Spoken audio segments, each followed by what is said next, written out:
pleased and honored to have both of you with us this afternoon, sir. And I believe we're gonna make this session not just wonderful, but also an afternoon that's full of learning and new experiences. Let's hear from our co-chair and presenter.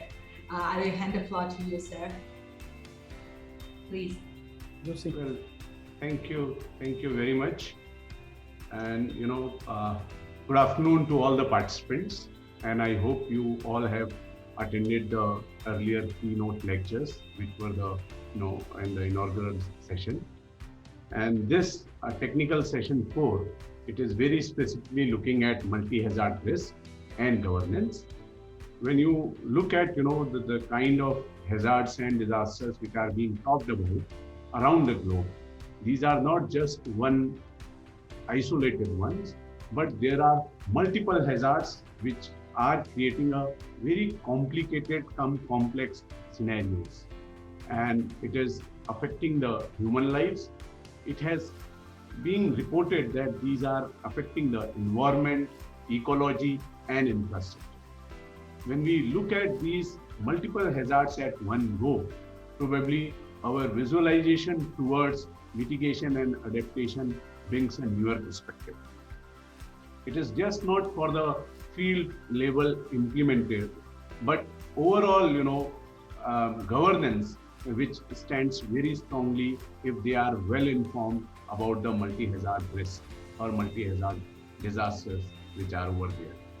I'm hoping through this technical session, we'll be getting some of the eye-opening, presentations through case studies, which will be able to set a new narrative in terms of methodology, in terms of science, in terms of implementation towards multi-hazard risk assessment. So with these, introductory words, I hand it over to my colleague, Dr. Mohammad Anrul Abedin, to share his views and start the proceedings. Over to you, Dr. Abedin, please. Thank you very much, Professor Joshi. Good afternoon, all the participants.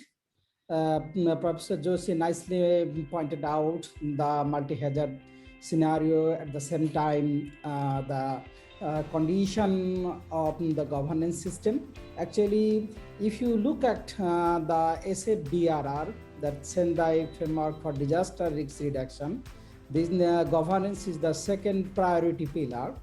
So we should be very careful about the governance structure. If the governance structure is good enough, then we can very much capable of combating any kind of natural or man-made hazards or disaster, whatever we say. So this is really a good opportunity to learn from you guys, and I hope this session will be very fruitful, and of course this will give a new indication, an opportunity to learn and work with a new area under this COVID pandemic. And I'm really sorry, because if the situation of our current globe is good, then maybe we will meet each other face to face. But unfortunately, with the pandemic of COVID, we are far away, but we are connected with the blessings of technological era. So let's begin with our session, and I would like to request first presenter. But before going to the presentation, with the permission of Professor Joshi, I will mention that the presentation time is 15 minutes for each presenter. And if you have any questions or query, we can have a question Q&A session at the end of all presentation. We have 10 presenters, but 2 presenters declined their opportunity. So we have 8, and I think we have enough time to share our views and Q&A with all the participants and the presenters. So with few words, I would like to first presenter Mohammad Nadeem, who will deliver one vulnerability mapping of residential buildings with respect to cyclonic wind in Mauritius using remote sensing and QGIS. So let's welcome Mohammad Nadeem to start his presentation. Hello, everyone. Welcome to the second International Symposium on Disaster Resilience and Sustainable Development. So, I am Mr. Mudau Abdelskir, a senior lecturer and the head of civil engineering department at the University Mascarenhas, Mauritius. I am assisted by my student here, who is Mr. Hisendi Nadim. He is a student at the MSc level, again in the civil engineering department. And we have been assisted and guided by Professor Dr. ESM Suresh. So our topic regarding this symposium is the vulnerability mapping of residential buildings with respect to cyclonic wind in Mauritius using remote sensing and QGIS.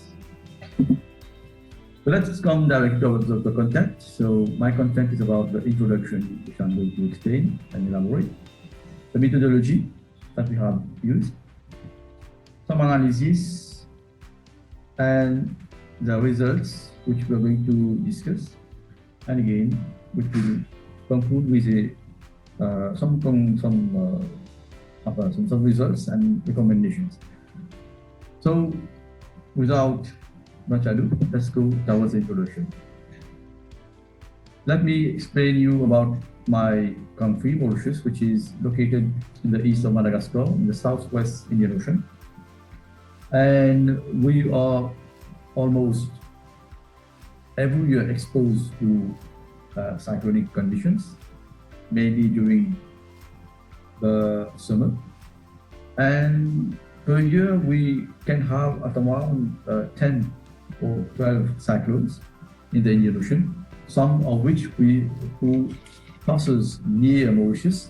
Like you can see in the diagram, some cyclones that has crossed Mauritius are from the year 1892 to 2005. So we have been visited by quite a lot of cyclones, whereby some has got a lot of disaster in Mauritius, and we have noted the maximum speed of 280 km per hour with respect to the worst cyclone that we experienced last time. So what happens with these cyclones is that these cyclones, the wind speed is being used to design buildings here in Mauritius, and the maximum wind speed that has been taken for this design is 280 km per hour. However, the wind speed near the surface of the Earth is affected by its topography and morphology. So we have taken into consideration further in this research what happens when we deal with certain changes in the topography. There will be, again, alteration of the normal wind speed by the topography, and there is a downward effect near the base of high-rise buildings. So these conditions we're not going to take into consideration, but we're going to take the simplest residential building of something that we're going to explain again in the next slides. So what about the methodology? It consists of digitalization of the map of Mauritius with its existing features on the free software QGIS, so the geographical information system. And we're going to limit a buffer zone that is the whole of Mauritius, whereby we're going to analyze our situation for this research. So here in the diagram, you can see a digitalized map of Mauritius in QGIS with some features like airport zone, nature reserve, reservoir, and world heritage site where construction is not allowed. The building that we're going to take into consideration for the calculation of wind loading will be a conceptual design of a ground plus 2 building, a normal, or I can say a normal house situation that we used to take in Mauritius as a case study for all locations. That is, we're going to take the simplest cubic house for all 82 locations that we're going to take here in Mauritius. With respect to the analysis, after the digitalization of the map of Mauritius, we're going to compare the result between field without ridges or wall and flat land near the base of mountains. So mountainous regions has to be digitalized in the map of Mauritius as well. And again, we have taken into consideration some studies regarding what happens to the wind speed as we go away or towards the valleys or towards the mountainous region. And it has been observed by some research that with respect to the distance from or towards the mountains, there is an increase in the wind tunnel effect, causing much wind loading on buildings. So I'm going to pass on to Nadim, who will explain it to you again. So thank you. Thank you, Mr. Bravo. So as you can see in the map below, it includes the analysis and the results of inverse distance weighted interpolation on the free software QGIS. You can see around the orange zones that the wind load is more amplified due to the wind tunnel effect, and the green zones show us the least value of wind loading on the buildings. Here, the picture shows us 20 most vulnerable locations around Mauritius which are prone to cyclonic wind. As a result, we have noticed that there are approximately 292,266 residents which are prone to facing a high intensity cyclone during the summer season. So to conclude, around 20% of the population of Mauritius is highly exposed to the estimated risks. The main objective of saving lives can be attained by further developing houses and commercial infrastructures outside the high-risk zones. This project can be enhanced with the use of HPS on site. A laboratory modeling of wind tunnel effect can be carried out for buildings near the valleys, ridges. Another study based on wind speed effect in order to find relevant sites for wind energy facilities can be done. Thank you. So, thank you very much, Mohammed Nadeem and his colleague. And it was a nice presentation on vulnerability of residential buildings to cyclonic winds using inputs from remote sensing and GIS. So as we decided, I will request all the participants to post their questions in the chat box. And let us move to the second presenter of the day, Mohammed Omar. He will be talking on GIS-based runoff estimation and identification of potential runoff sites. Over to you, please. Good morning, good afternoon, ladies and gentlemen. I would like quickly to introduce myself. I'm Mohammed Omar. I'm an MTech student from Delhi Technological University in India. Today, I would like to share with you GIS-based runoff estimation and potential identification and potential runoff sites in Murudjah catchment, Somaliland. Today, in this presentation, I would like to cover introduction, the methodology, objectives, results, and discussion, conclusion, and future recommendations. And in introduction, Murudjah is an administrative region located in Somaliland. However, land an unpredictable amount of rainfall remains a major obstacle in sub-country. The agro-pastoral communities of Murudjah catchment experience multiple livelihood challenges. An estimate of amount of runoff expected catchment areas is vital for effective water resource management. So this is the study area of Somaliland. As we see in this figure, this is a map of Somaliland, and this is the map of Murujah region, and this is, as we see, is the catchment. So in this study area, the Republic of Somaliland is located in Horn of Africa. Its boundaries are defined by the Gulf of Aden in the north, Somalia in the east, Ethiopia in the southwest and northwest. So in this whole catchment is about 400 kilometers square from Hargeisa city.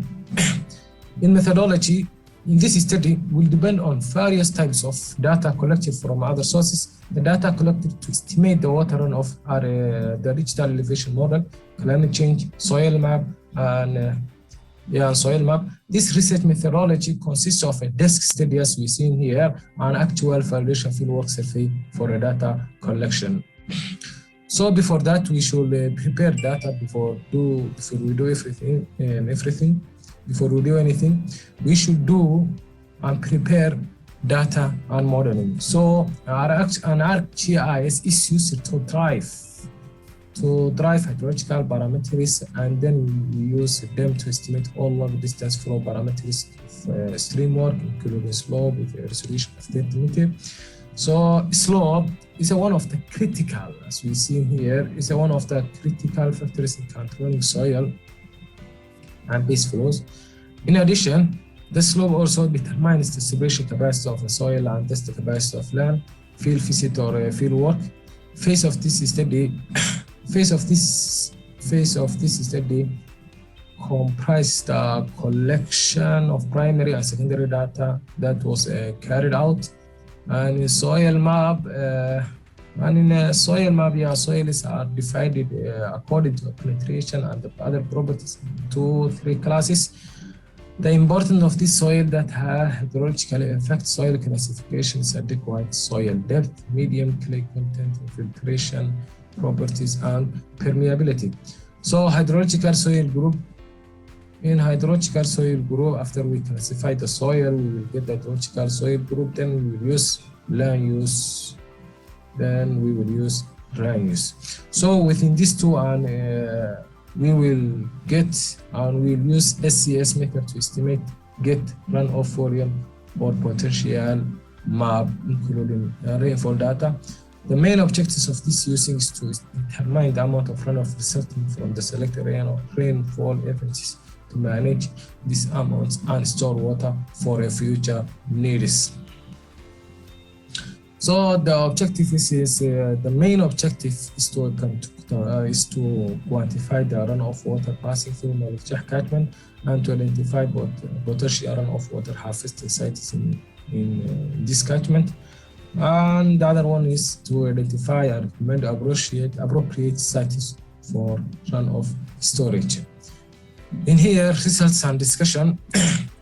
There is a number one, rainfall. There is a strong dependence on rainfall. However, in sub-Saharan Africa, it's considered one of the lowest precipitation measurement stations in the world, especially in agricultural production. The above records are all of the annual rainfall measured from rainfall station records in 2019 and 2020. The following rainfall shows that the catchment has one extended wet season between March and November. The two distinct peaks in rainfall occur in April and May, as you see, and also August and September. So the adjusted rainfall quantity displays spatial temporal rainfall distribution of the two stations and may be completely carried out to drive the runoff depth. Here are the hydrological soil group and slope. The hydrological soil group, as you see, the variation of this hydrological soil group in this study is presented in a figure and table. The three hydrological groups A, P, and D were observed under this study. And in slope, the slope concern is the runoff and the flow of surface water and significant selection and significant size selection parameter.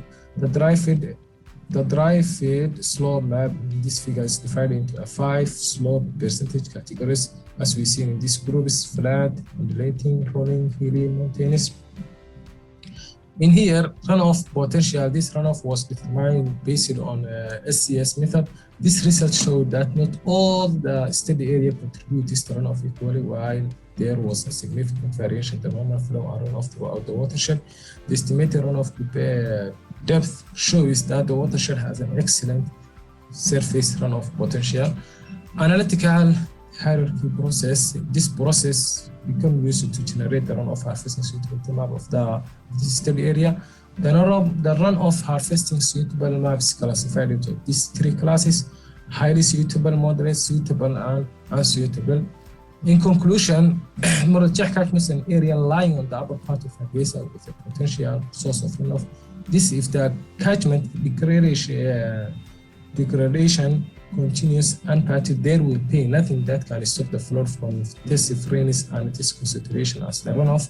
Therefore, it should be noted that for the people living in this catchment, but for the downstream areas such as Hargeisa also should like to right focus on it is timely intervention of runoff harvesting is a program. In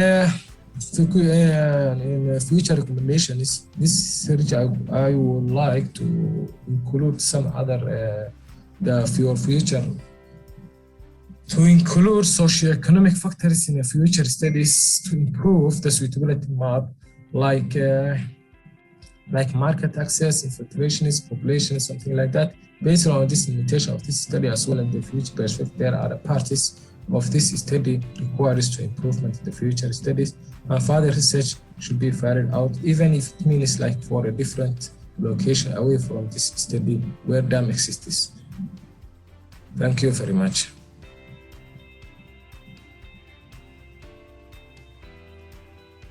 Thank you very much, Muhammad Omar, for your nice presentation. You are from Somalia and working with Professor Raju Sarkar. It's fantastic.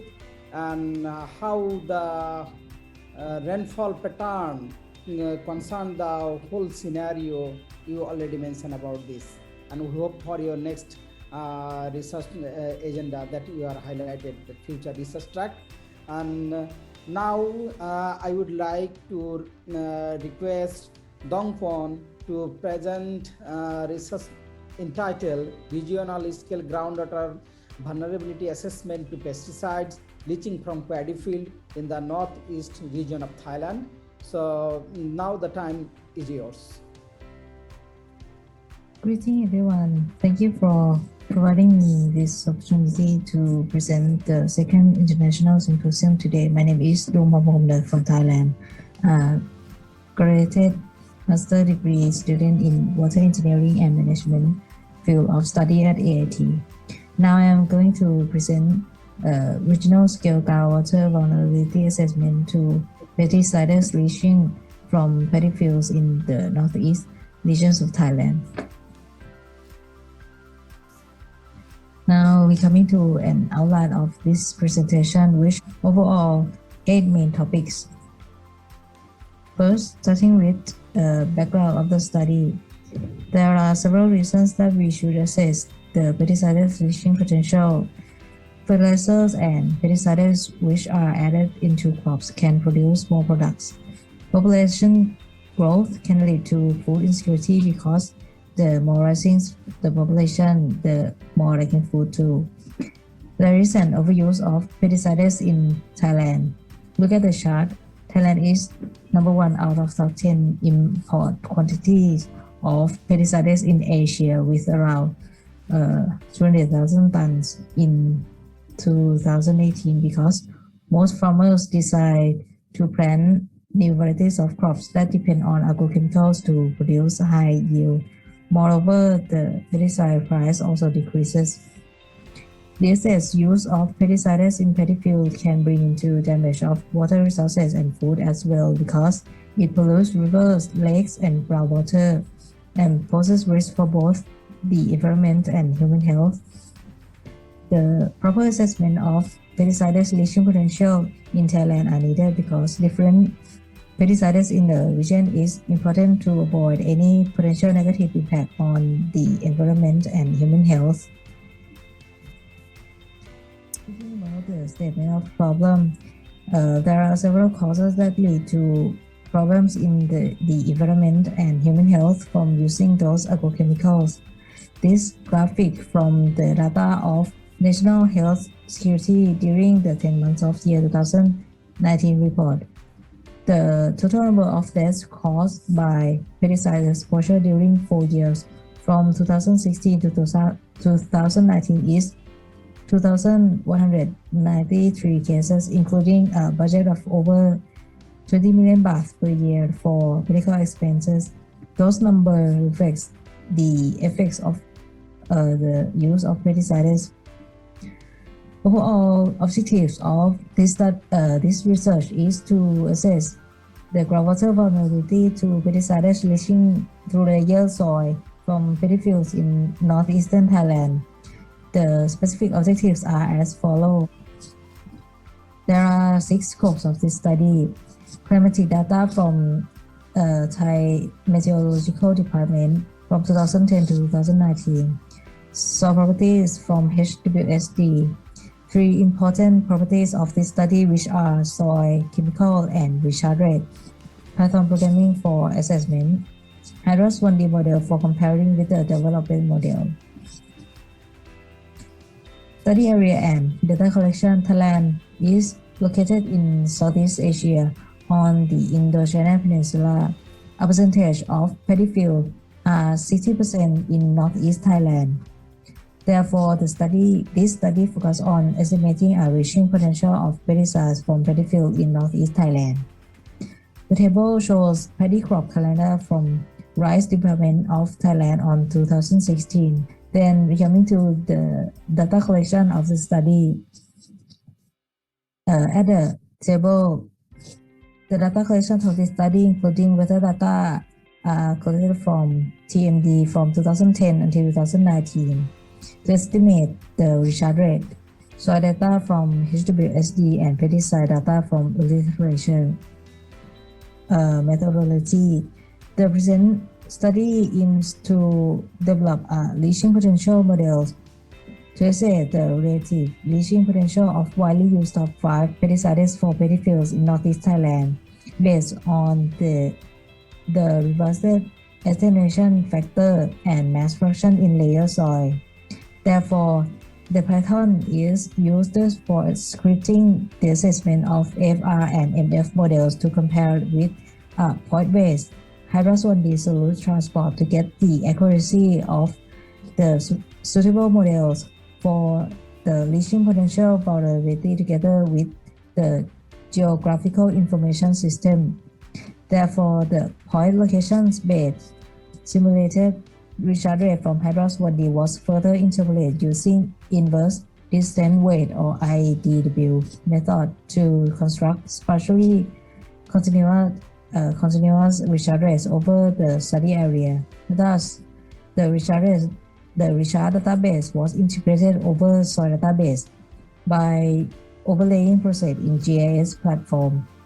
Finally, assessing the groundwater vulnerability to selected pesticides in Northeast Thailand can be done by the geoprocessing functionality in ArcGIS in combination with Python using the ArcPy site package. Moreover, the chemical input can be selected which one that's supposed to assess when run the script. The results. First, the information of soil properties from HWSD. It shows the property of soil that can be interpolated in the model. Second, evaluation of recharge rate. It shows the recharge rate that calculated from HYDROS 1D, which needed in the development model. Simulations of pesticides leach from HYDROS 1D. It shows the solute transport using HYDROS 1D. The comparisons of the relative leaching orders of chemicals between the developed models and HYDROS 1D. It reveals the accuracy of the developed models from comparing with the physical model.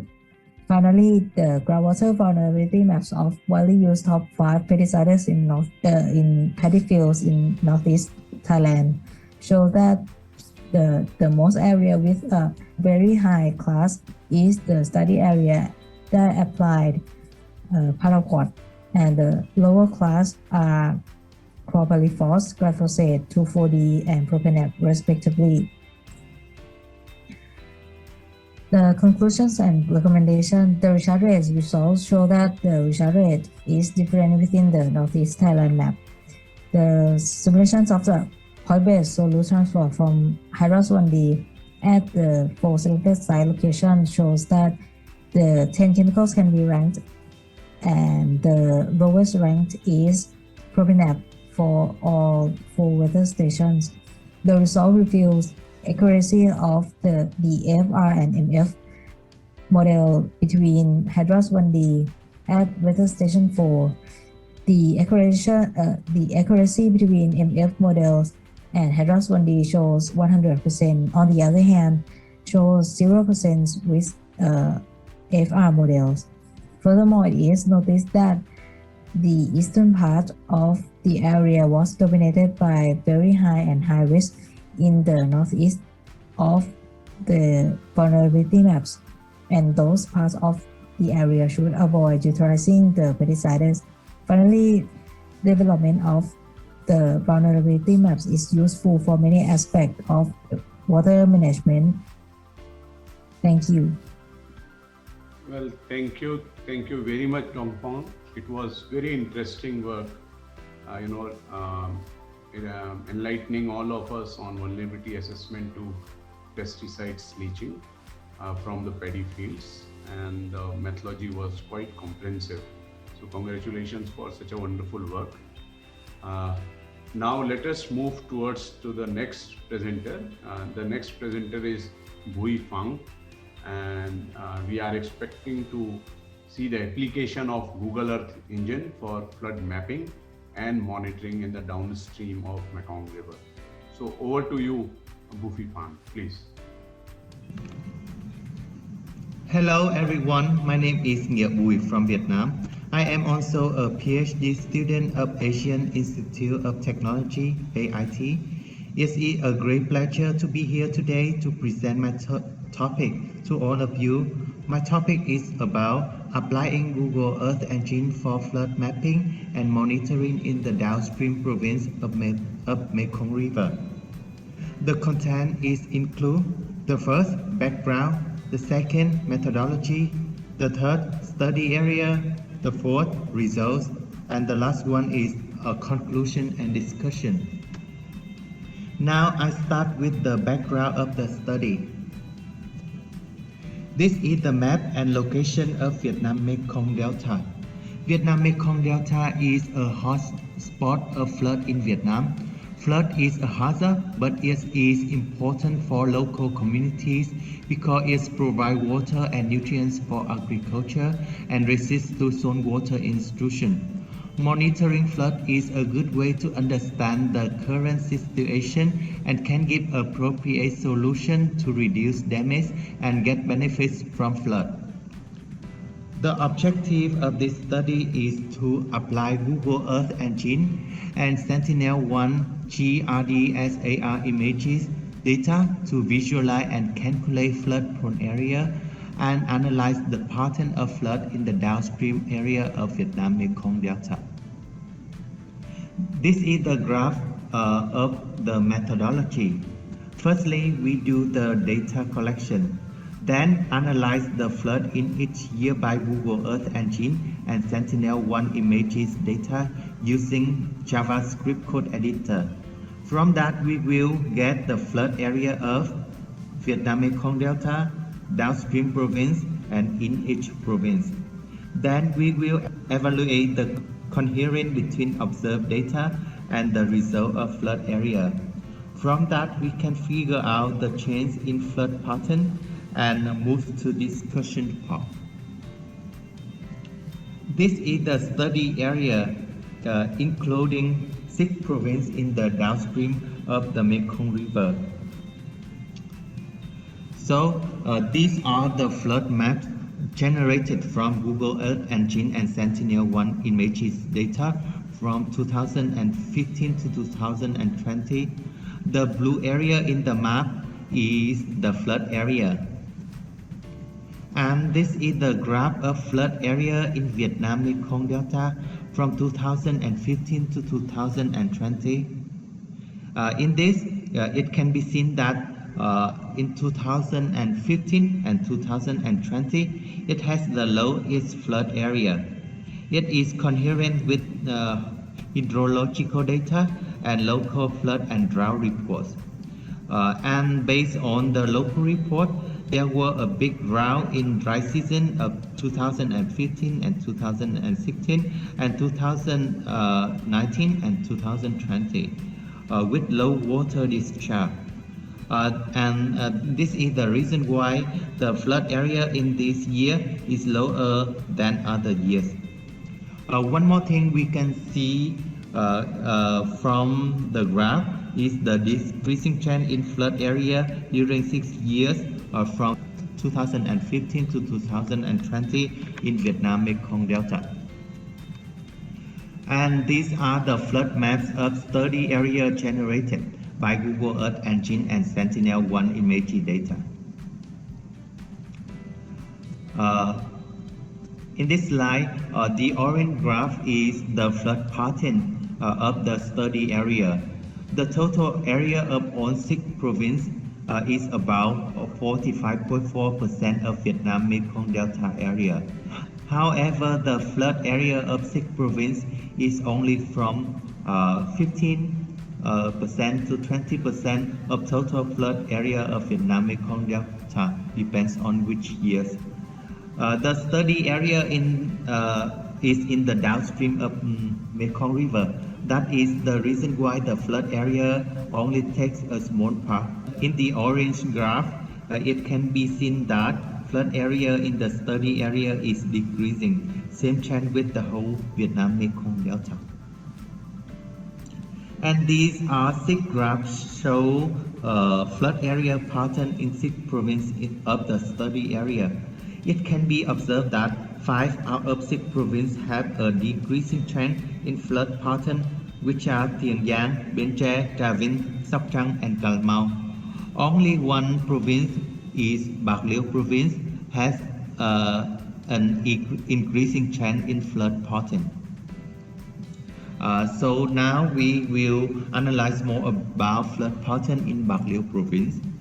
And these are the flood map of Bạc Liêu province from 2015 to 2020. The blue color represents 2 flood area.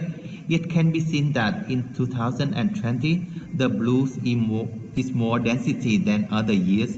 Even in this year, it is the second lowest flood area in the whole Vietnam Mekong Delta in 6 years. And to compare flood pattern in the whole Vietnam Mekong Delta and Bạc Liêu province from 2015 to 2020, it can be seen that the decreasing trend in Vietnam Mekong Delta and increasing trend in Bạc Liêu province.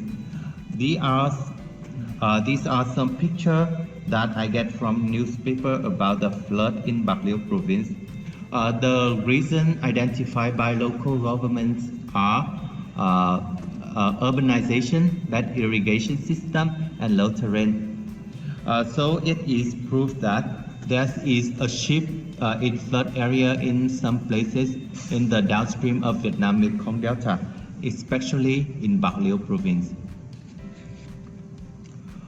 In conclusion, it can be seen that there is decreasing trend in flood area of the Vietnam Mekong Delta and downstream area, but increasing trend in Bạc Liêu province.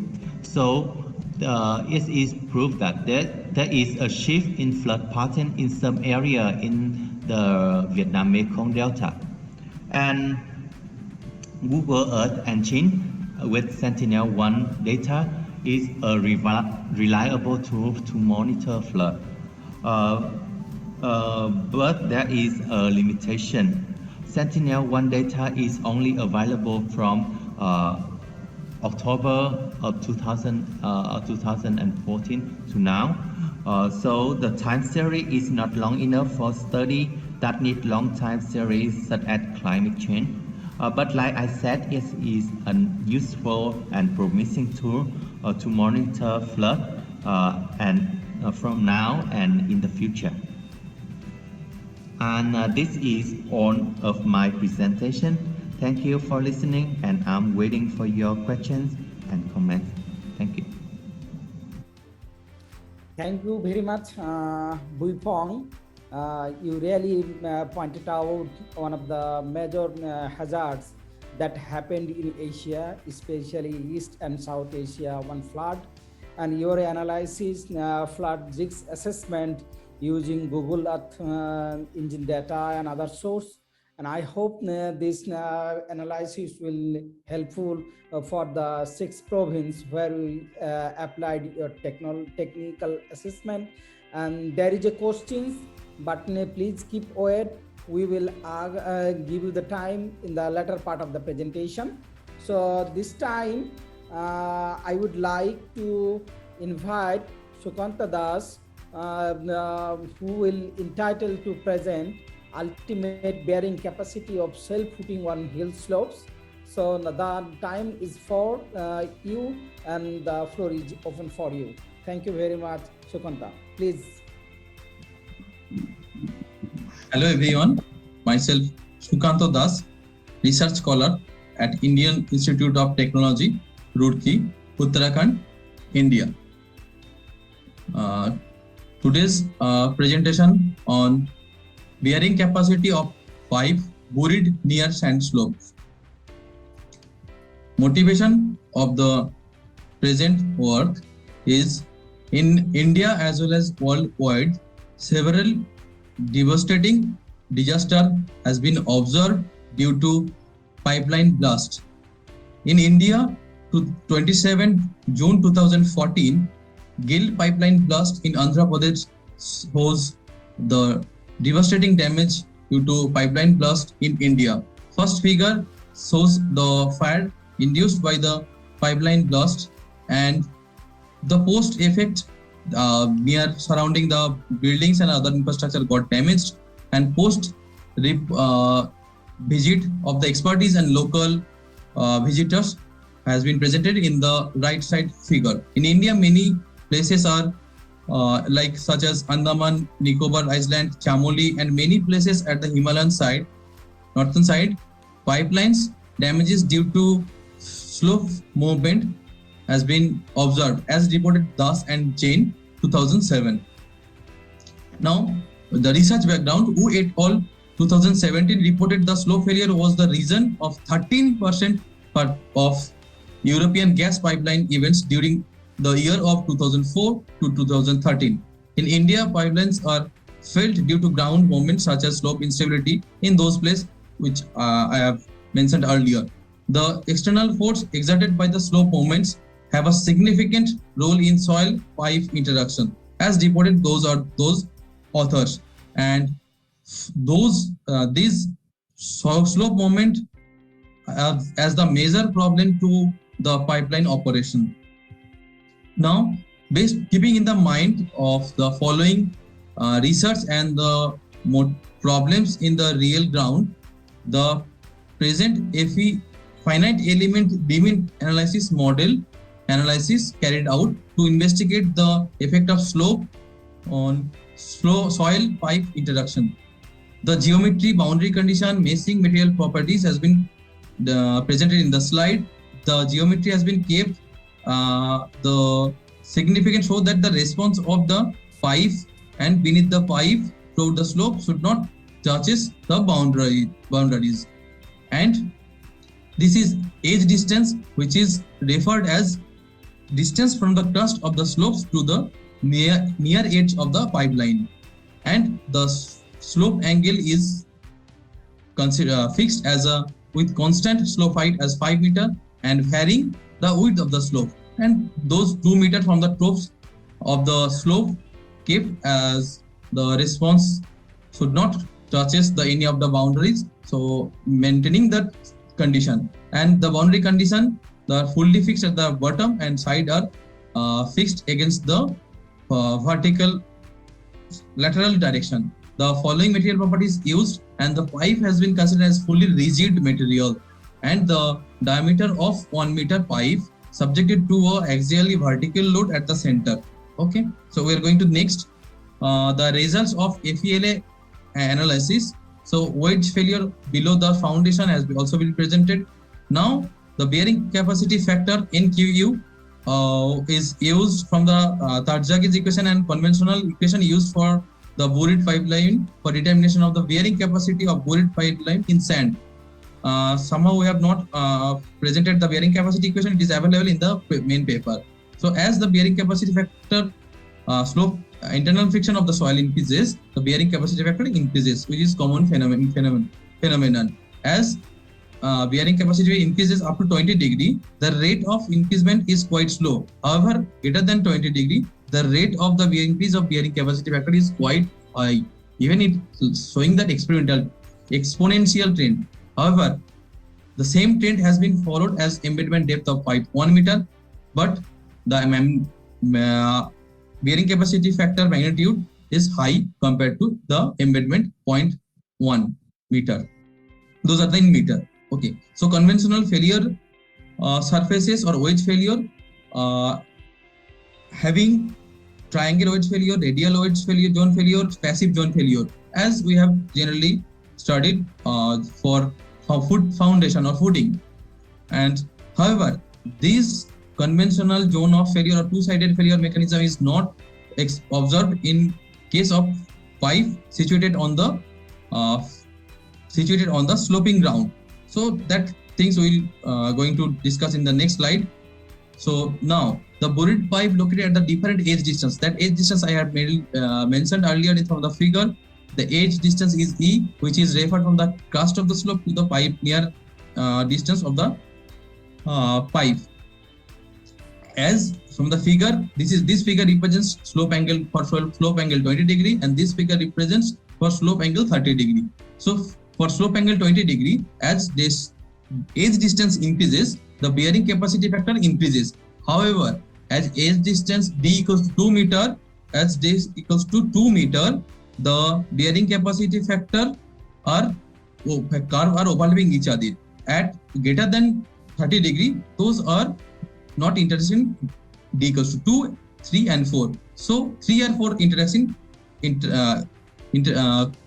overlapping each other after 30 degree. So drastical improvement happened to D. Now depending on the slope angle, the edge distance is minimum edge distance should be decided. Similar effect has been observed at slope angle 30 degree. D equals to 0, it is improvement, and 4, the significant improvement has been observed. Okay, so next, this reduction of bearing capacity has been shown in the equation, and based on the data available in the figures, presented in the figures, has been presented in the table, which are not somewhat collected from the other data source. Okay. So two-sided failure mechanism has been observed when pipelines are placed at the horizontal ground. However, at beta equals to 20 degree, at D equals to 4, similar kind of failure mechanism has been observed, which is referred as two-sided failure mechanism. However, at the same slope angle, D equals 2 meter, this side at the nearest of the slope side, the failure envelope, size of failure envelope is quite large compared to opposite side of failure envelope. So again, as D decreases, this side failure surfaces at the side of slope increases, while the other side, the size of failure envelope decreases, and the D equals to 0 with the same sloping angle, fully one-sided failure mechanism has been observed. Whereas, however, for beta equals to 30 degree, as slope angle increases, the failure surfaces coming towards the or near surrounding the sloping surface. However, the figure is not exact to the scale, so that's why slide it is not showing exact reduction of failure surfaces, zone of failure surfaces. So now, based on the previous study, the bearing capacity factor increases as slope angle increase, internal fraction increases of the soil, and the depth of the embedment. So both depth of the embedment and internal friction increases, the bearing capacity increases, and this increase at greater than 5 equals 20 meter, the improvement of bearing capacity is quite high. The constant embedment of pipes and friction angle of the soil, the reduction of bearing capacity observed with the increase of slope angle. As slope angle increases, the bearing capacity factor reduce. And the edge distance has a significant role on soil pipe reduction. As edge distance increases, the bearing capacity also increases. So there is a certain edge distance where the effect of slope angle will be diminished. So that after that, the bearing capacity of the pipe lines will be not dependent on the slope angle. Okay. Now the failure surface of the pipe is strongly influenced by the slope angle. So and also edge distance. So in general, pipelines situated on the horizontal ground, two-sided failure mechanism will be observed, whereas in the pipeline situated on the crest of the slope, one-sided failure mechanism observed. And as bearing edge distance increases, the one-sided failure mechanism becomes two-sided failure mechanism. And those are the main outcomes from the present study, and those are the references which are very much useful for the present work. And thank you all for your patience and cooperation. Well, many thanks to Shukanta Das for briefing all of us on bearing capacity of the shell footing.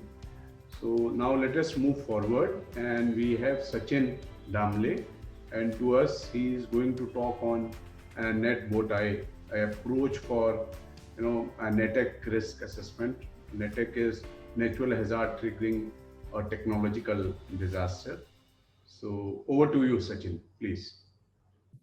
Hello everyone, I am Sachin Damle from Tata Institute of Social Sciences, Mumbai, along with Dr. Shivumani and Dr. Guru Balamurugan, presenting our paper, Application of NAT bow tie to Ammonia Storage System, a new approach for NATEC risk assessment and reduction.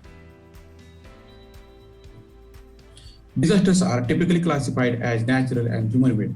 An emerging type of disaster is NATEC. NATEC is a portmanteau of natural and technological. When natural hazard trigger technological disaster, such disasters are called NATEC disaster. A well-known example is the Fukushima disaster in 2011 triggered by tsunami. Schwalter and Meyer investigated 228 technological accidents triggered by natural hazards in 28 states of America. They named such disaster as NATEC disaster. Our objective is to suggest qualitative methodology for NATEC risk assessment which addresses NATEC risk posed by all natural threats and create simple yet effective tool for comprehensive NATEC risk assessment for all technological sites.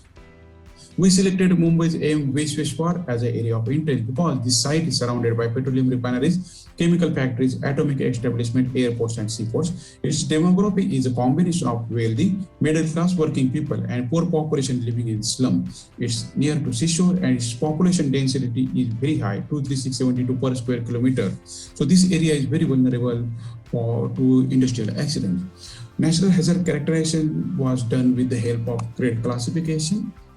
We use philosophy that ever recorded high or low parameter of environment may repeat in future.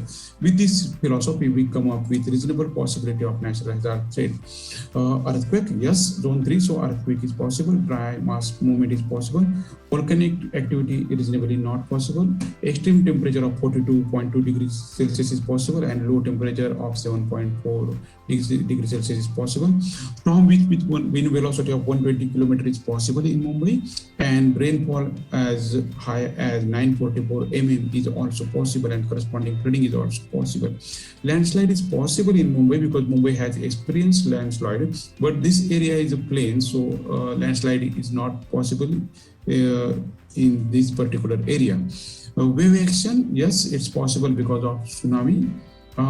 Wildfire, Mumbai has national park, Sanjay Gandhi National Park, but this national park is far away from the area under consideration, so wildfire is not possible. This way we arrived at reasonable possibilities of natural hazard threats. Then we consider ammonia as an example. We consider ammonia because ammonia is commonly and abundantly used as a hazardous chemical in populated area.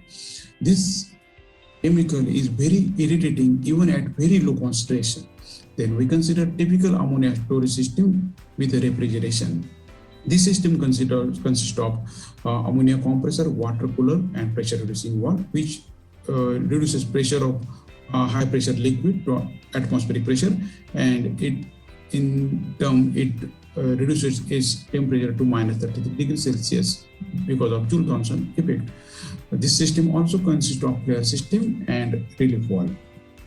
Before going ahead, I must explain bow-tie method. Bow-tie method is nothing but a pictorial presentation of an entire safety system of technological side. Top event is placed at the middle. Top event is an undesirable or hazardous event. Threats are placed at the left-hand side. Consequences are placed on the right-hand side. Then barriers are recognized. Preventive barriers are those barriers which stops threat from initiating top event, while consequence recovery barrier are the barriers which reduces or mitigate or stop consequence of the top event. Escalation factors are the factors which undermine effectiveness of preventive barriers. Going ahead, we will explain guide words because guide words have been used in creating net bow-tie diagram. This guide word consists of a natural hazard, then guide words for each kind of natural hazard. For example, earthquake, mass movement, liquefaction, this kind of geophysical hazard, structural failure, loss of support, sloshing, fall-off, non-process related object on process, vehicle accident, loss of alignment, caving, this kind of guide words have been suggested. For every guide word on right hand side, examples are also given. With this example, we can imagine next scenario. For example, sloshing, the liquid may come out of the tank and cause tank fire. So this is the example. In case of volcanic activity, ash fallout, lahars, spiralistic flow, taper, these are the guide out. In case of ash fallout, what will happen? What are the scenarios? Those have been presented on the right hand side as an example.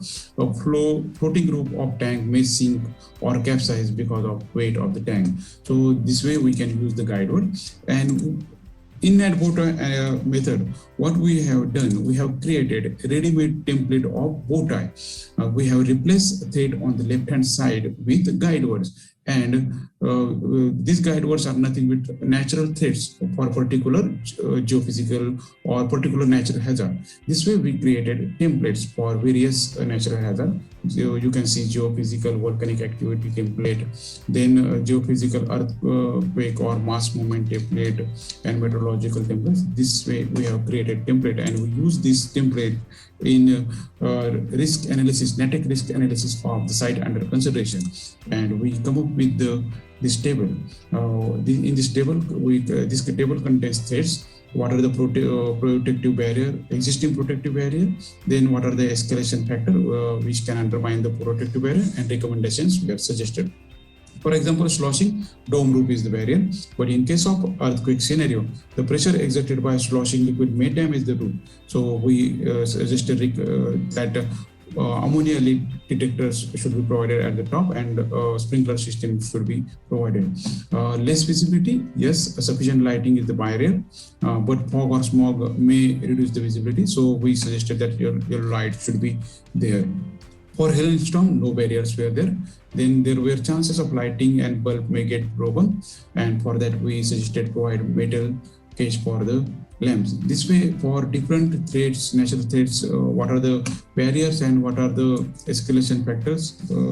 Accordingly, we suggested different recommendations. Of course, this is oversimplified form of net bow-tie. In reality, this diagram will be very complicated, and many parts will be there. Brainstorming should be done by multidisciplinary team involving process safety, mechanical, structural instrumentation, process engineering, and others. And of course, this analysis will help in reducing the risk of technological side. It's a comprehensive analysis, and further research and innovative approach is required for reducing NATEC risk. Thank you for giving me the opportunity. Thank you once again. Thank you very much, Sachin, for your nice presentation. Actually, I'm looking at different paper on net bow-tie approaches. This really emerging technique to find out the risk assessment visualization very much well. And you are talking with different hazard and linked to ammonia hazard. This really nicely pointed out. And I'm very much happy to see the next outcome and publication, how will you interact the impact, and it will connect to the human being welfare. So now I'm requesting the next presenter, Hin Nguyen, about integrated rapid visual screening and vulnerability assessment for seismic hazard, Yangon, Myanmar. Now the floor is for Win. Greetings from Myanmar. It is my pleasure to welcome to Second International Symposium on Disaster Resilience and Sustainable Development. I am very much honored being here for sharing my research. Let me start with just a few words about my background. I am Ni Win, currently doing my PhD dissertation at AIT and the School of Engineering and Technology, Construction, Engineering and Infrastructure Management. This research was completed in 2020 with the fully valuable insights of Usol Tresor, who is the Vice President of the Earthquake Committee. I'm going to present vulnerability of existing buildings of 5 downtown townships in Yangon, Myanmar. It will describe the present building performance of the city against seismic impact. This presentation is structured as follows. First of all, I would like to address an overview of potential disaster risks in Myanmar. Secondly, the presentation will demonstrate about the mitigation with respect to earthquake. Then I would like to discuss the outcome of research study in terms of building vulnerability. Finally, I would like to highlight the needs of further study. As you are aware, Myanmar has the unfortunate position as one of the 3 most disaster-affected countries during recent 20 years. It caused 7,000 death tolls due to 47 events from 1998 to 2017. These affected more than 4 million people and caused damages worth $4.7 in billion. Moreover, Myanmar ranks at very high risks in region. For the year 2019, as shown in the figure on the right-hand side. The left figure illustrates that regarding multi-hazards, the country was exposed by the natural disaster at hand. So there are a lot of disaster impacts in the country, and floods, earthquakes, tsunamis, and cyclones and landslides are most outstanding. Earthquake is a dominant hazard to the country due to prevailing geological structures along with active tectonic settings. You can see here, geographically, a large part of Myanmar lies along active tectonic belt. Besides, the second most seismically active catastrophe, ever 5 seismotectonic belt, causes subduction earthquakes. The left-hand side figure is a seismotectonic map of Myanmar. There can be seen a large number of earthquakes from 1973 to 2020. There was a 7.3 magnitude earthquake exposed in Bago region in 1930, which caused 50 deaths in Yangon. At that time, there were few buildings and most are timber structures. It may happen again in Yangon due to the recurrence phenomenon. The recurrence interval for 7.0 magnitude and above earthquake is 80 to 100 years. Additionally, Yangon is also a moderately high seismic zone, so I am afraid Yangon could be massive, devastated by potential severe earthquakes. Therefore, let me move on the considerations for the earthquake risk reduction for the city Yangon.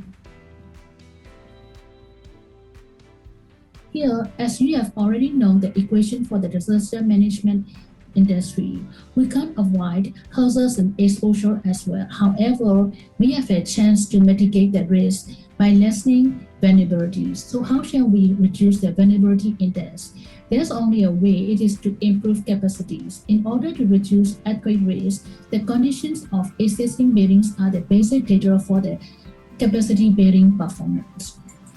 There are 2 types of surveys in this research. Firstly, the survey of the conditions of existing building stock was initiated, and it was followed by the rapid visual screening method.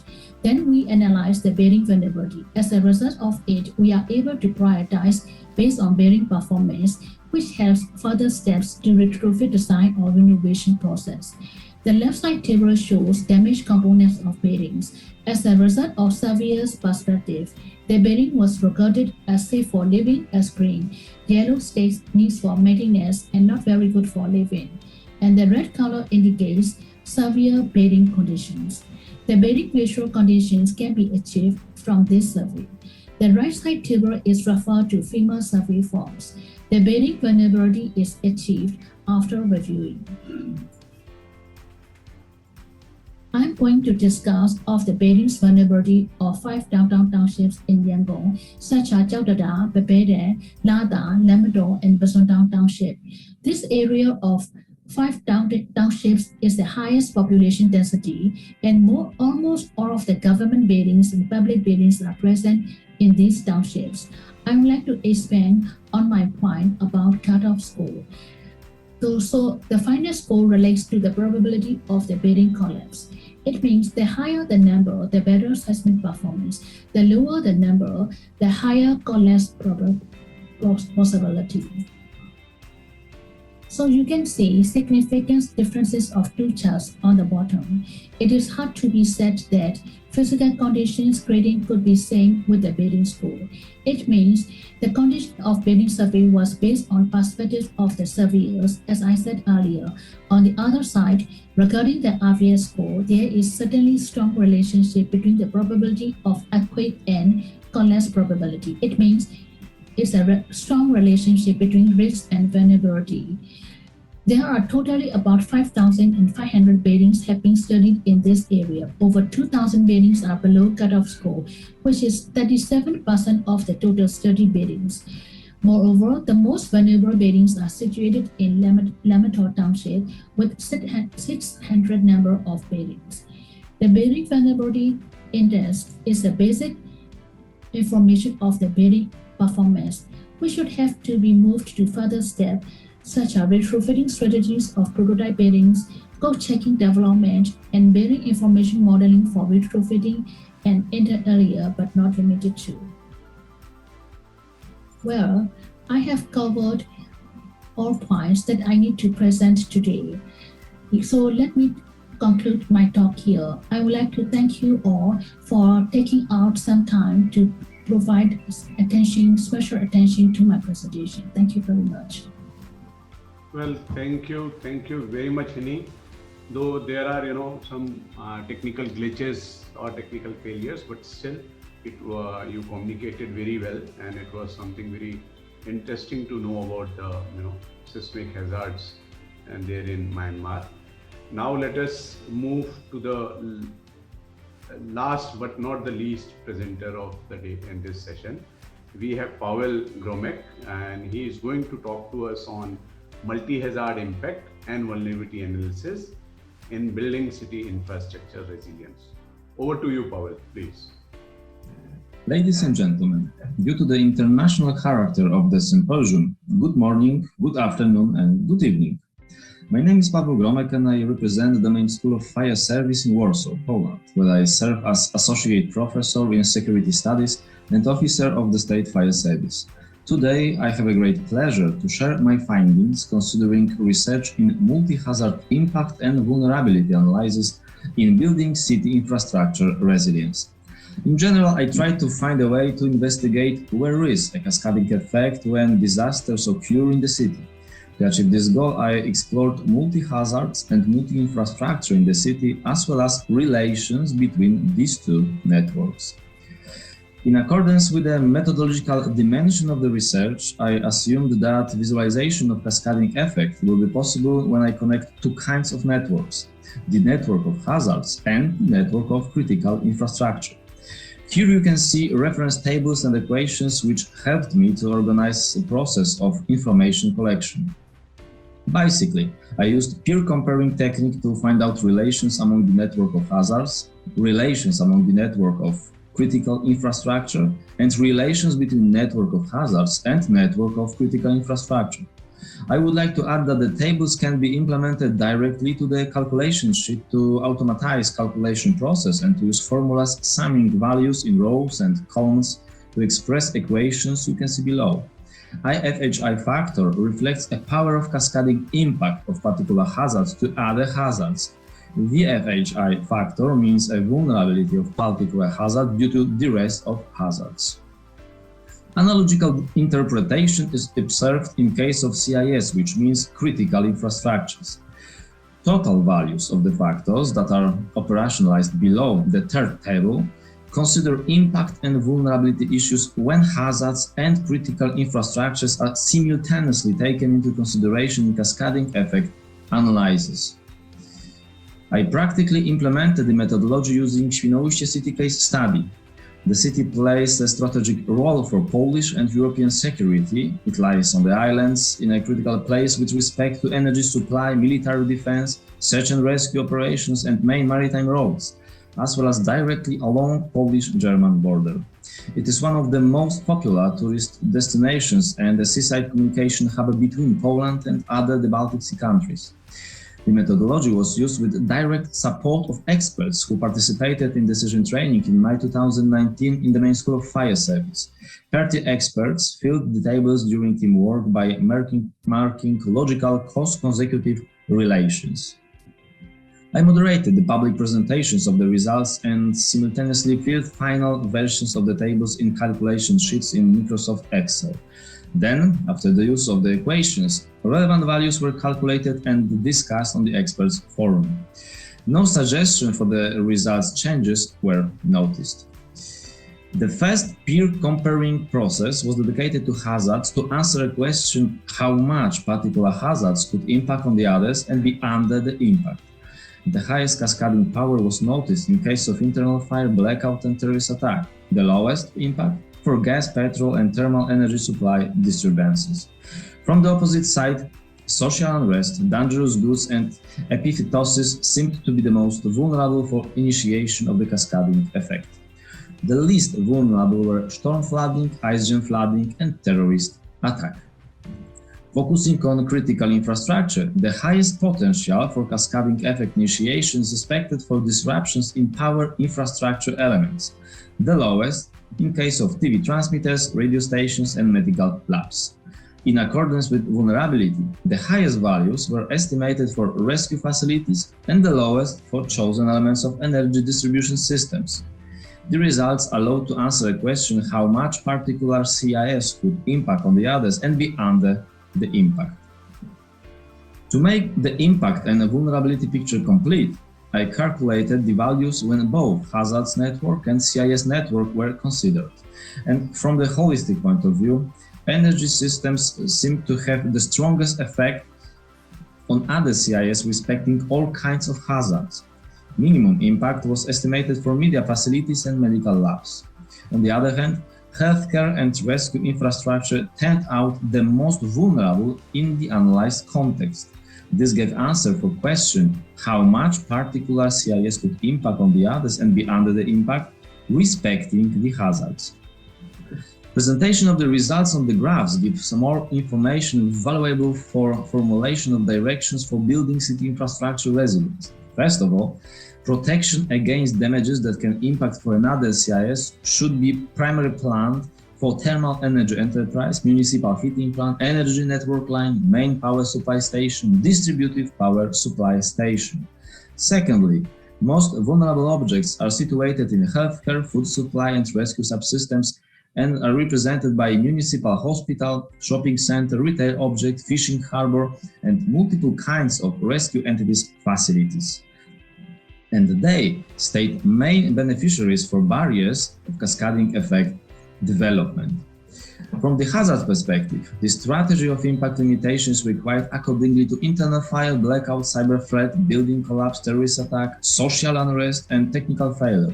Implementation of impact barriers against the hazards is suggested for internal fire, epidemic, electricity breakdown, social unrest, technical failure, and dangerous goods. Furthermore, internal fire, electricity breakdown, social unrest, and technical failure are proper for both strategies, emphasizing their network character. It means that cascading effect should be expected every time one of these crisis hazards occurs.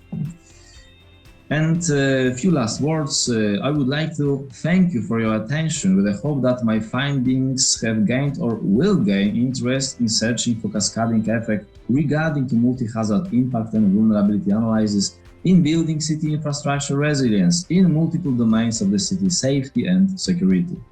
In case of any question, do not hesitate to ask, especially after reading a manuscript which I hope will be successfully published in post-symposium materials. Thank you one more again. Stay healthy. Thank you very much, Mr. Paul. It's really amazing on networking between hazard and critical infrastructure. You really nicely pointed out the impact and vulnerability. At the same time, you talked about the infrastructure resilience and your appeal for the question and answer. Professor Joshi, I would like to thank Paul. And how will you conduct the QA? Well, it was something I was very glad to see most of the participants, they were on the chat, and Yes, yes. And the questions were posted there, and the presenters have very in a most elaborate manner, which was possible over the chat, they have answered. In fact, all the questions are well answered over there. So this is the new normal where we are using the technology and we are getting used to it, not only to have this conference present, but also carry on the discussion. To me, at least, this was a wonderful technical session with a wide coverage of vulnerability aspects, whether it was from residential buildings to runoff to groundwater, leachate kind of issues, looking at the latest state of art of Google Earth Engine, and then again talking about net bow tie, approach.